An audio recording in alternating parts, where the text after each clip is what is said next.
لله نحمده ونستعينه ونستغفره ونعوذ بالله من شرور أنفسنا ومن سيئات أعمالنا من يهده الله فلا مضل له ومن يضلل فلا هادي له وأشهد أن لا إله إلا الله وحده لا شريك له وأشهد أن محمدا عبده ورسوله أما بعد فإن خير الحديث كتاب الله وخير الهدي هدي محمد صلى الله عليه وسلم وشر الأمور محدثاتها وكل محدثة بدعة وكل بدعة ضلالة وكل ضلالة في النار.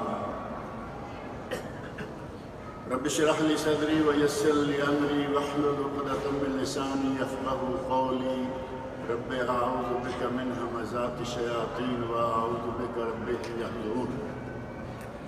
أعوذ بالله السميع العليم من الشيطان الرجيم. ولا تأكلوا أموالكم بينكم بالباطل وتدلوا بها إلى الحكام لتأكلوا فريقا من أموال الناس بالإثم وأنتم تعلمون.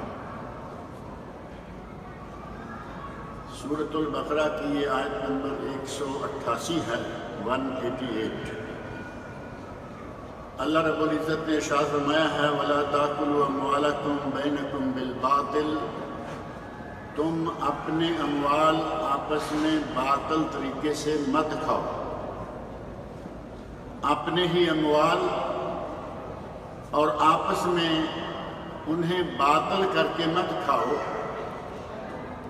پہلی بات یہ کہ مسلمانوں کا مال سب کا مال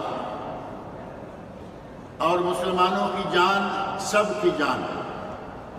قرآن کریم نے ان دونوں چیزوں کو اسی انداز سے اختیار کیا ہے کہ اگر کسی مسلمان کا مال ہے تو اسے اپنا مال سمجھو اور اسے باطل طریقے سے مت کھاؤ۔ اسی طرح تمام مسلمانوں کی جان اسی طرح ہی ہے جیسے کہ اس کی اپنی ہی جان ہے۔ جب تک حق نہ ہو اس پہ ظلم اور زیادتی کرنا حرام اور منع ہے۔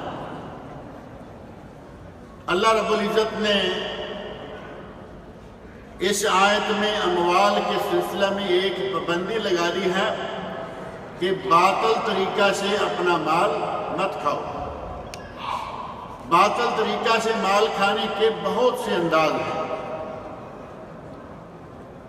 اور ان میں سے ایک انداز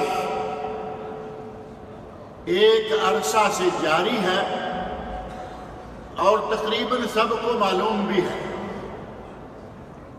اور وہ کیا ہے جسے یہاں عربی سرکاری اور شرعی زبان میں کہا گیا التستر التجاری۔ بزنس میں، کاروبار میں پردہ داری، قانون سے نظر بچا کر غیر قانونی کام کرنا۔ قانون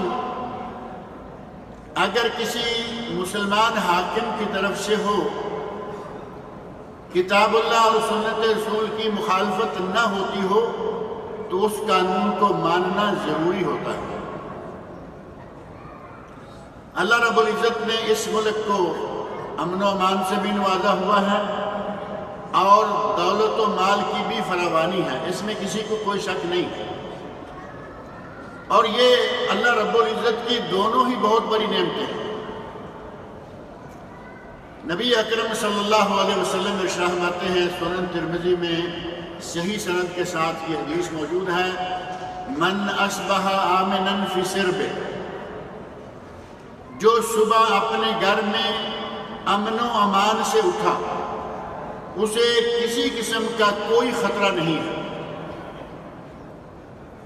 اور یہ امن و امان اس کی قیمت اگر کسی نے معلوم کرنی ہو تو وہ ان ملکوں سے پوچھے، ان مسلمانوں سے پوچھے جن کو یہ معلوم نہیں کہ ہم مسجد میں جمعہ کے لیے آئیں گے، واپس جانے تک ہمارا گھر، مال اور اہل و عیال محفوظ رہیں گے یا نہیں رہیں گے۔ امن و امان کی قیمت وہ لوگ جانتے ہیں۔ مسجد میں تراویح کے لیے آئے اور پتہ نہیں کہ تراویح کو جو آدھا گھنٹہ، پون گھنٹہ لگتا ہے، اس کے بعد گھر جائیں گے تو گھر کا عالم کیا ہوگا۔ اس اعتبار سے اللہ رب العزت نے اس حکومت کو، اس ملک کو، یہاں کے رہنے والے مسلمانوں کو بہت بڑی نعمت سے نواز رکھا ہے۔ کسی قسم کا کوئی خدشہ نہیں، کوئی خطرہ نہیں۔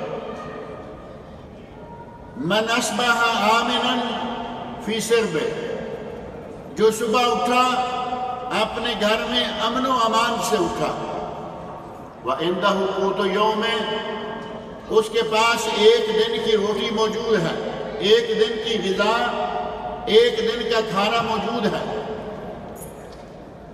مُعَافًا فِي جَسَدِهِ، اس کا جسم تندرست و توانا ہے۔ تین چیزیں، امن و امان ہو، جسم تندرست ہو،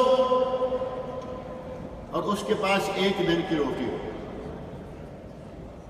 کَأَنَّمَا حِیزَتْ لَهُ الدُّنْیَا بِحَذَافِیرِہَا، اس کے لیے تو گویا دنیا کی تمام نعمتیں اکٹھی ہو کر اس کے گھر میں آ گئی۔ اب آپ دیکھیے کہ ہمارے پاس اللہ رب العزت کی ان میں سے کون سی چیز نہیں ہے؟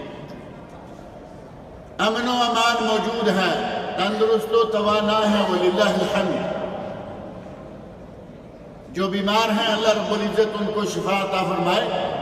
یہ ہرج مرج انسان کے ساتھ چلتی رہتی ہے، لیکن اللہ رب العزت کا احسان ہے کہ عمومی طور پر مسلمان تندرست و توانا ہے، اور ہر کسی کے گھر میں الحمدللہ قوت و